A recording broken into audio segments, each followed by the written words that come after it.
Mumbai is the city of dreams और यहाँ रहने वाला 41 साल का पीटी हर सुबह 6 बजे उठता, बैग उठाता और निकल पड़ता। सुबह क्रिकेट, दिन में ऑफिस, शाम को वापस क्रिकेट। दिन भर भाग दौड़ और रात में अपने सपने के लिए मेहनत। लोग कहते अबे इतनी उम्र हो गई है, अब तो छोड़ दे, लेकिन वो उन्हें इग्नोर करता। उसे पता था वो क्रिकेट के लिए ही बना है। लाइफ में चैलेंजेस बहुत थे, बीवी, बच्चे, पेरेंट्स के खर्चे और सैलरी सिर्फ 2500 रुपए, लेकिन जज्बा लाखों का था। सुबह घर से ग्राउंड से ऑफिस, फिर शाम को ऑफिस से ग्राउंड से वापस घर। बस यही रूटीन 14 साल तक चलता रहा। वाइफ और फैमिली का अक्सर एक ही सवाल रहता था, कभी कुछ होगा भी क्या आपका? और वो मन ही मन सोचता, एक दिन तो शायद मेरा भी कुछ होगा। साल 2013 की बात है। DY पाटिल ग्राउंड में T20 टूर्नामेंट चल रहा था और वहां राजस्थान रॉयल्स के टैलेंट स्काउट्स ने उसे नोटिस किया। उसकी परफॉर्मेंस देखकर उसे ट्रायल के लिए बुलाया। ट्रायल के दिन राहुल द्रविड़ और पैडी अपटॉन सामने बैठे थे। वो 41 साल का था और बाकी सब यंग लड़के। शायद उन्होंने भी यही सोचा होगा, ये 40 के ऊपर का आदमी क्या कर लेगा। लेकिन उसने पहली बॉल डाली और बैट्समैन क्लीन बोल्ड। द्रविड़ और अपटॉन मुस्कुराए। उस पल उसकी 20 साल की मेहनत काम आ गई। 41 साल की उम्र में पहली बार किसी IPL टीम में वो सिलेक्ट हुआ। चैंपियंस लीग में उसने 12 विकेट लिए। राहुल द्रविड़ ने कहा, यह बंदा अलग है। सुनील गावस्कर ने बोला, इसको इंडिया के लिए खेलना चाहिए। और तब सबने पूछा, यह आदमी कौन है? उसका नाम था प्रवीण तांबे। वही इंसान जिसने 1994 में क्रिकेट शुरू किया, A डिवीजन तक पहुंचा और 20 साल बाद पहली बार प्रोफेशनल जर्सी पहनी। 41 पे डेब्यू, 43 पे दुनिया भर में नाम कमाया। फिर 2018 में एक छोटी गलती हो गई। बिना परमिशन T10 लीग में खेल लिया। BCCI ने मना किया था तो उस पर रोक लग गई। पर उसने कहा, मैं क्रिकेट के लिए बना हूं, रुकने के लिए नहीं। वो रुका नहीं, CPL में खेला, T10 लीग में भी कोचिंग दी। जहां भी गया बस अपग्रेड होता गया। आज वही प्रवीण तांबे गुजरात जायंट्स की विमेंस प्रीमियर लीग टीम का बॉलिंग कोच है। इससे पहले KKR और लखनऊ के साथ भी काम कर चुका है। उसके ऊपर फिल्म तक बन गई, कौन प्रवीण तांबे। और ये कहानी सिर्फ तांबे की नहीं, माइकल जॉर्डन ने भी 1993 में बास्केटबॉल छोड़ा, 1995 में वापस आया और NBA में तूफान मचा दिया। लियोनार्डो डिकैप्रियो कई फ्लॉप के बाद डिसअपीयर हुए, पैटर्न बदला और द रेवेनेंट से ऑस्कर ले आए। शाहरुख खान 0 के बाद 4-5 साल डिसअपीयर हुए, फिर कमबैक किया पठान, जवान, डंकी से और गेम ही पलट दिया। नोइंगली और अननोइंगली ऐसे लोग हमेशा एक फॉर्मूला फॉलो करते हैं, डिसअपीयर, ट्रांसफॉर्म, कमबैक। आज की ये वीडियो उन्हीं लोगों के लिए है जो थक चुके हैं पर हार नहीं मानना चाहते, जिन्हें कभी इग्नोर किया गया, मजाक उड़ाया गया, लेकिन दिल में अब भी एक चिंगारी बाकी है जो कहती है, मैं एक दिन जबरदस्त कमबैक करूंगा। लेकिन दिक्कत यह है, लोग सिर्फ कमबैक की बात करते हैं, कोई ये नहीं जानता कि उससे पहले का सफर कैसे होता है। इस वीडियो का पहला हिस्सा है how to disappear the right way. कैसे दुनिया से अलग होना है, कौन सी हैबिट्स छोड़नी है, कौन सी पकड़नी है। दूसरा पार्ट है what to do in the shadows, यानी जब कोई नहीं देख रहा होता तब कैसे खुद पर मेहनत करनी है। और तीसरा part, how to reappear the right way. Comeback सिर्फ बोलने से नहीं होता, उसके पीछे प्रूफ होता है, तैयारी होती है, कैसे वापस आना है ताकि लोग नोटिस करें और इंस्पायर भी हो।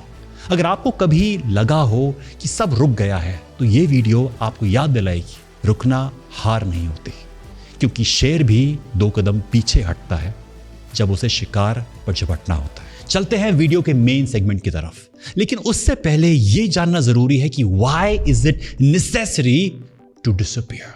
सोचकर देखो, एक मंक जो दुनिया से डिटैच होकर जीता है, उसे कोई फर्क नहीं पड़ता कि दुनिया में क्या हो रहा है, सोशल मीडिया पर क्या वायरल हो रहा है, कौन किसकी पार्टी में गया, ये किसने क्या पहना। उसका ध्यान सिर्फ एक चीज पर होता है, क्लैरिटी। वो शांत रहता है, अकेला रहता है, लेकिन वो बिल्कुल क्लियर रहता है कि उसे क्या चाहिए। ऑथर कार्ल न्यूपोर्ट अपनी बुक डीप वर्क में लिखते हैं कि जब आपको पता होता है कि क्या जरूरी है, तो आप ये भी समझ जाते हैं कि क्या जरूरी नहीं है। यानी जब गोल क्लियर होता है तो दुनिया के डिस्ट्रैक्शंस अपने आप छोटे लगने लगते हैं। सोचो, एक इंसान मैराथन दौड़ रहा है, उसके साथ और भी लोग हैं, कैमरा फ्लैशेस हैं, पर उसका फोकस सिर्फ एक चीज पर है, फिनिश लाइन पर। उसे बाकी किसी की आवाज सुनाई नहीं देती, उसे सिर्फ अपना गोल नजर आता है। रियान हॉलिडे अपनी book stillness is the key में लिखते हैं, जब इंसान अंदर से शांत होते हैं तब आसपास का शोर भी उसे डिस्टर्ब नहीं करता। यही डिसअपियर होने का मतलब भी है कि थोड़ी देर के लिए दुनिया से अलग होकर अपने काम में डूब जाओ। बहुत लोग इसे बोरिंग या ओवर फोकस बोलते हैं, पर सच ये है कि बिना डिसअपियर हुए रियल चेंज पॉसिबल ही नहीं है। डिसअपियर होने का मतलब हिमालय चले जाना नहीं होता, बल्कि भीड़ के बीच भी अपना फोकस बनाए रखना होता है। जेम्स क्लियर अपनी बुक एटॉमिक हैबिट्स में कहते हैं, आप अपने गोल्स तक तभी पहुंचते हो जब आपका सिस्टम और हैबिट्स स्ट्रांग होती है। अगर गोल क्लियर है तो डिसअपियर होना जरूरी है, ताकि तुम अपने हैबिट्स और माइंड को नई शेप दे सको। डिसअपियर होना एस्केपिज्म नहीं है, ये एक ब्रेक है, ताकि आप अपनी एनर्जी सबसे जरूरी जगह लगा सको। अब सवाल ये है, ये स्टेट कैसे पाई जाए? Segment 1, how to disappear the right way. पहला है घोस्ट मोड ऑन। एक कहावत है कि an empty vessel makes the most noise. आदत होती है कुछ लोगों की, कोई काम करने से पहले गली मोहल्ले में गा गा के सुना देंगे कि मैं ये करने वाला हूँ, मैं वो करने वाला हूँ, और फिर जब कुछ गड़बड़ होती है तो वही आसपास वाले लोग हंसी उड़ा देते हैं। बैटमैन ने जब अपने पेरेंट्स को खोया तो उसने सबको बताया नहीं कि वो क्या करने वाला है, वो बस चला गया, डिसअपियर हो गया। सालों तक ट्रेनिंग ली दुनिया से दूर, गोथम सिटी का सेवियर बनकर। स्टीव जॉब्स ने भी यही किया। जब एप्पल से निकाले गए तो उन्होंने नहीं बताया किसी को कि वो अब क्या करेंगे। वो चुपचाप नेक्स्ट और पिक्सार बनाने लगे, और जब वापस आए तो आईफोन और आईमैक्स से दुनिया बदल दी। बात सिंपल है, मेहनत इतनी शांति से करो कि सफलता खुद शोर मचा दे। इसीलिए अपने प्लान्स किसी को मत बताओ, चाहे दोस्त हो या फैमिली, क्योंकि लोग अक्सर आपके प्लान्स पे डाउट करते हैं और वो डाउट आपके कॉन्फिडेंस को खा जाता है। तो बेटर है shut your mouth and work in silence. Number 2 है इनविजिबल ग्राइंड। लोग क्या कहेंगे, पापा क्या सोचेंगे, दोस्त क्या बोलेंगे, दुनिया क्या सोचेगी, ये सब यूजलेस बातें हैं। वो है ना कि कुछ तो लोग कहेंगे, लोगों का काम है कहना। राजेश खन्ना जी ने ये लाइन 1972 में बोली थी, जो आज भी 100% सही लगती है। जब रोनाल्डो फुटबॉल में आए तो बहुत लोगों ने बहुत कुछ कहा था, लेकिन रोनाल्डो ने किसी की नहीं सुनी, बल्कि अपना बेस्ट दिया। और आज वही लोग बोलते हैं रोनाल्डो तो एक गोल मशीन है। लोगों से मिलने वाला क्रिटिसिज्म को वो फ्यूल बनाते हैं अपनी ग्रोथ के लिए। वो खुद कहते हैं, your love makes me strong but your hate makes me unstoppable. तो दूसरा रूल सिंपल है, दुनिया क्या सोचती है उससे फर्क नहीं पड़ना चाहिए। तुम्हारा फोकस सिर्फ एक चीज पे होना चाहिए, improvement. Number 3, hide your plans. एक लेडी थी ग्रेस ग्रॉनर, अमेरिका की एक कंपनी में 43 इयर्स तक सेक्रेटरी रही, और जब वो 100 के आसपास पहुंची और उनकी डेथ हुई तो सब शॉक हो गए, क्योंकि उनके अकाउंट से $7 मिलियन निकले। इतना पैसा आया कहां से? 1935 में ग्रेस ने एबट कंपनी के सिर्फ 3 शेयर्स खरीदे थे, सिर्फ $180 में, और उन शेयर्स के डिविडेंड को रीइन्वेस्ट करती रही और टाइम के साथ कंपाउंड इंटरेस्ट ने उसे रिच बना दिया। उन्होंने कभी अपनी वेल्थ दिखाई नहीं, ना कार ली, ना लग्जरी चीजें, ना ही किसी को अपने इन्वेस्टमेंट्स के बारे में बताया, बस क्वाइटली ग्रो करती रही। तो समझो पॉइंट क्या है यहां, अपनी नेक्स्ट मूव सबको मत बताओ, अपने प्लान्स छुपाओ। साइकोलॉजी कहती है कि जब प्लान्स सीक्रेट रहते हैं, ब्रेन उन्हें अनफिनिश्ड टास्क मानता है और तुम्हें मोटिवेट करता है उसे कंप्लीट करने के लिए। Number 4, hide your progress. MP के मुरैना में एक जगह है बिलगांव। वहां से एक लड़का जिसकी जिंदगी आसान नहीं थी, पर सपने बहुत बड़े थे। घर से निकला दिल्ली के लिए, कुछ बड़ा करना था। यहाँ कभी ऑटो चलाया, कभी अमीर लोगों के कुत्ते घुमाए, महीने के 400 रुपए के लिए। फिर एक लाइब्रेरी में नौकरी मिली, 300 रुपए महीना। वही जगह थी जहां उसने वो किताबें पढ़ी जो खरीद नहीं सकता था। जॉब छूटी तो चक्की में काम किया और कभी वॉशरूम भी साफ किया। फिर भी सपना छोड़ा नहीं, यूपीएससी क्रैक करना था। 4 अटेम्प्ट्स दिए और चौथी बार क्लियर कर लिया। नाम है मनोज कुमार शर्मा। आज वो आईपीएस ऑफिसर है, उन पे फिल्म बनी है 12th फेल। इस सफर में उन्होंने कई आलोचनाएं झेली, पर वो डटे रहे। कहने का मतलब ये है, लोगों को लगने दो हार गए हो, किसी को अपनी प्रोग्रेस मत दिखाना, बस चुपचाप खुद को तैयार करो हर मौके के लिए। Number 5, hide your tears, blood and failures. जब गोल बड़ा हो ना, मेहनत भी बड़ी चाहिए होती है। चोट लगेगी, दुख होगा, खून निकलेगा, निकलने दो, मत दिखाओ कि तुम परेशान हो, मत सारा ढूंढो, अकेले लड़ो एक वॉरियर की तरह, संभाजी महाराज की तरह। सामने था औरंगजेब जिसके पास थी लाखों की फौज और उनके पास थी शेर जैसी हिम्मत और बाज जैसा मजबूत इरादा। अपनों के धोखे के बावजूद जंगल में छुपे, भूखे रहे पर लड़ते रहे बिना डरे, पकड़े गए पर कभी झुके नहीं। उन्होंने दिखाया असली वॉरियर वही होता है जो तब भी लड़ता है जब सब कुछ खिलाफ हो। So hide your tears, your blood and your failures. Pain को फ्यूल बना लो ग्रोथ के लिए। अगर ये कर लोगे ना तो आधे तो आपके हालात तभी बदल जाएंगे। बाकी क्या बदलना है वो आगे के सेगमेंट में पता चलेगा। Segment 2, what to do in the shadows. Rule number 1, laser focus mode. Bruce Lee ने एक लाइन बोली थी, the successful warrior is the average man with laser like focus. सोच लो, एक आम आदमी भी पावरफुल बन सकता है, उसके पास होनी चाहिए सिर्फ एक चीज, फोकस। हर दिन डिस्ट्रैक्शन से लड़ना पड़ता है, सोशल मीडिया पे, नेटफ्लिक्स पे, फोन पे, ये सब दिमाग खा जाता है। अगर तुम्हें अपना गोल चाहिए तो ये डिजिटल नॉइज बंद करो, दारू, सिगरेट, वीड सब छोड़ो और अपनी लाइफ में ये 3 चीजें अपना लो। नंबर 1, 30 मिनट फिजिकल ट्रेनिंग हर दिन।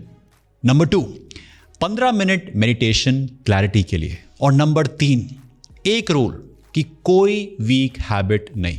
ब्रूस ली कहते थे कि इजी लाइफ मत मांगो, बल्कि टफ लाइफ झेलने की स्ट्रेंथ मांगो। बस वही माइंडसेट चाहिए। Rule number 2, build power and not excuses. जो पावर है ना वो सिर्फ मसल से नहीं आती, अंदर से भी आती है और बाहर दिखनी भी चाहिए। एक टाइम डॉक्टर्स ने ऋतिक रोशन को बोला था, तुम ना डांस नहीं कर सकते, बॉडी नहीं बना सकते, स्पाइन का प्रॉब्लम है। लेकिन ऋतिक ने हार नहीं मानी, पेन होने के बावजूद ट्रेनिंग की और खुद को बदला। स्टैमरिंग करते थे मेरे जैसे, उस पर भी काम किया और आज वही बंदा दुनिया का बेस्ट डांसर्स और फिटेस्ट एक्टर्स में से है। ग्रीक गॉड कहते हैं उन्हें। नॉट जस्ट ऋतिक, किसी को भी देख लो जिसने अपनी body, communication, dressing sense, way of presentation, knowledge पे काम किया है, वो बंदा 100, 1000, लाखों लोगों की भीड़ में भी अलग दिखेगा क्योंकि उसने अपनी पावर को एनहांस किया है। Rule number 3, fall, break, evolve. कोई भी लेजेंड ना बिना स्ट्रगल के नहीं बनता। कर्नल सैंडर्स को देखो, KFC वाले हैं, 65 साल की एज में 1000 लोगों ने उनका रेसिपी रिजेक्ट किया। सोचो, 1000 बार नो सुनने के बाद भी बंदा छोड़ता नहीं है और 1011वें अटेम्प्ट में हाँ सुनने को मिलती है। और आज KFC देखो कितना बड़ा ब्रांड है। सो सक्सेस का कोई शॉर्टकट नहीं होता, या तो फाइट करो या फिर हार मान लो। विनर वही है जो अपने फेलियर्स को टीचर बना लेता है। Rule number 4, money multiverse. आज के टाइम में ना एक इनकम सोर्स काफी नहीं है। जिंदगी महंगी है और सिक्योरिटी एक सैलरी से नहीं मिलती। कुछ लोगों के पास कई इनकम सोर्स होते हैं, गाड़ियां चल रही होती हैं, होटल्स भी है, रियल एस्टेट में भी पैसा लगा है ताकि एक रुक जाए तो दूसरा संभाल ले। स्टॉक मार्केट में भी यही लॉजिक है, पैसा एक शेयर में नहीं 8-10 में लगाते हैं। अगर 1-2 डूब भी गए तो बाकी बचा लेते हैं। अब सोचो, अगर जॉब चली गई तो घर का खर्चा कौन उठाएगा? फीस है, EMIs हैं, सब रुक जाएगा। पैसा बुरा नहीं है पर उसका ना होना ये ज़रूर बुरा है। तो पैसे की वैल्यू को समझो, फाइनेंशियली इंडिपेंडेंट बनो और अपनी इनकम के मल्टीपल सोर्सेज बनाओ। Rule number 5, learn, apply, repeat. आपने सुना होगा ना, नॉलेज इज पावर, पर असल में अप्लाइड नॉलेज ही रियल पावर है। डॉक्टर APJ अब्दुल कलाम को ले लो, उन्होंने सिर्फ किताबें नहीं पढ़ी, उस ज्ञान को रॉकेट साइंस में लगाया, जो सीखा उसे एक्शन में बदला। इसी वजह से वो मिसाइल मैन ऑफ इंडिया बने। सो नॉलेज पावरफुल तब तक नहीं हो सकती जब तक उसका यूज नहीं हो रहा है कहीं पे। सोचना स्ट्रेंथ नहीं है, सोच को काम में बदलना स्ट्रेंथ है। जो सीखा, सुना, देखा उसे तुरंत लगाओ लाइफ में, वरना क्या होगा, तुम सोचोगे कोई और करेगा और जीतेगा भी वही। समझे? Rule 6, unshakeable oath. Shivaji Maharaj ने मां जीजाबाई से एक शपथ ली थी कि स्वराज ला के रहेंगे और वही शपथ उनकी पूरी जिंदगी बन गई। महाभारत क्यों हुई? साम्राज्य के लिए नहीं, धर्म के लिए, सत्य के लिए। श्री कृष्ण और पांडवों का मिशन बड़ा था। अगर वो रोना रोते रहते इंद्रप्रस्थ का, हस्तिनापुर का, तो शायद धर्म स्थापना नहीं होती। अर्जुन ने शपथ ली थी, कुछ शपथ भीम ने भी ली थी और फिर उन शपथ को पूरा करना था, वरना महाभारत ही नहीं होती। तो जो शपथ ले लो उसे पूरा करो। एक ऐसा वायदा करो खुद से, माँ बाप से, दोस्तों से, जो सबकी लाइफ को बेटर बना दे और फिर उस वादे पर खरे उतरो। क्योंकि जब आपकी जीत की आस इतने लोगों को होगी तो आपके पास भी हारने की वजह नहीं होगी। Rule number 7, command through words. गरजने वाले बादल बरसते नहीं, और जो बरसते हैं वो गरजते नहीं। सिंपल बात है, जिसके वर्ड्स में दम नहीं उसकी कोई वैल्यू नहीं, लेकिन जिसके वर्ड्स में ताकत होती है वो चट्टान की तरह स्ट्रांग होता है। नेताजी सुभाष चंद्र बोस ने कहा था, तुम मुझे खून दो, मैं तुम्हें आजादी दूंगा। इस एक लाइन ने देश को जगा दिया। लोग जान देने को तैयार हो गए, पर वर्ड्स की डार्क साइड भी है। हिटलर ने भी स्पीचेस दी, पर उन्होंने अपने वर्ड्स को गलत यूज किया और दुनिया को वॉर जोन में डाल दिया। वर्ड्स बना भी सकते हैं, बिगाड़ भी सकते हैं। इसलिए जब बोलो नियत साफ रखो। उन जैसे फिलर्स हटाओ, पॉज को समझो, क्लैरिटी रखो और कॉन्फिडेंस से बोलो। अगर तुम्हारे वर्ड्स में सच्चाई और एनर्जी होगी ना, तो लोग तुम्हें जरूर फॉलो करेंगे। Segment 3, how to reappear the right way. याद है आप जब कुछ टाइम के लिए गायब हुए थे, लोगों ने सोचा आप हार गए, किसी ने भुला दिया और किसी ने सोचा कि बस आप भी बाकी लोगों के जैसे ही हो।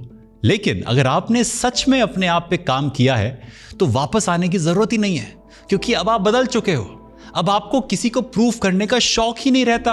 आपके स्टैंडर्ड्स बदल जाते हैं और पुरानी दुनिया आपके लेवल की नहीं लगती। सोच के देखो, जो दोस्तों के साथ पहले टाइम वेस्ट करते थे अब उनकी बातें बेकार लगेंगी। जो पहले आपको इग्नोर करते थे अब वो खुद आपका ध्यान खींचेंगे। जो आपको कम समझते थे अब समझ ही नहीं पाएंगे कि आप में इतना चेंज आया कैसे। लेकिन सबसे इंटरेस्टिंग बात यह है, अब आपको इन सब चीज़ों से फर्क ही नहीं पड़ता। जैसे डॉक्टर स्ट्रेंज, जब वो ट्रेनिंग के लिए गया था दुनिया उसे भूल गई थी, लेकिन जब वापस आया ना, वो वही इंसान नहीं रहा। वो एक सॉर्सरर सुप्रीम बन चुका था। उसे किसी को प्रूव करने की ज़रूरत ही नहीं थी। आप भी जब अपने आप को अपग्रेड कर लोगे तो कम बैक का मतलब ही बदल जाता है। अब आपको तालियों या अप्रिसिएशन की जरूरत नहीं होती। आप अपनी ग्रोथ में इतने बिजी हो जाते हो कि दुनिया खुद आपको नोटिस करती है। आप मिस्ट्री बन जाते हो लोगों के लिए, जो हर दिन बेटर हो रहा है पर किसी को पता ही नहीं कैसे। आप एक नई दुनिया में जीना सीख जाते हो, बड़ी दुनिया, बेटर दुनिया। अगर सच में लेजेंडरी कमबैक करना है तो ये सिर्फ एक सोच नहीं, एक कमिटमेंट होना चाहिए। सब कुछ छोड़ना पड़ेगा, गिरना पड़ेगा और फिर खुद को दोबारा बनाना पड़ेगा। ये इजी नहीं होगा, लोग डाउट करेंगे, हंसेंगे, लेकिन जो अपने आप को दोबारा बना लेते हैं उसको कोई हरा नहीं सकता। अब सवाल यह है, सिर्फ सुनने वाले हो या अपनी कहानी लिखने वाले भी? अगर इरादा पक्का है तो अगले 90 दिनों के लिए गायब हो जाओ। दुनिया, सोशल मीडिया, सब कुछ साइड पे रखो, बस खुद पे काम करो, 20 बन जाओ। देखना आज जो लोग आपको इग्नोर कर रहे हैं कल वही आके पूछेंगे, भाई कैसे किया? Disappear, transform, come back. मैं मिलूंगा आपसे नेक्स्ट वीडियो में एक और पावरफुल टॉपिक के साथ। तब तक स्टे ऑसम, स्टे प्रोडक्टिव।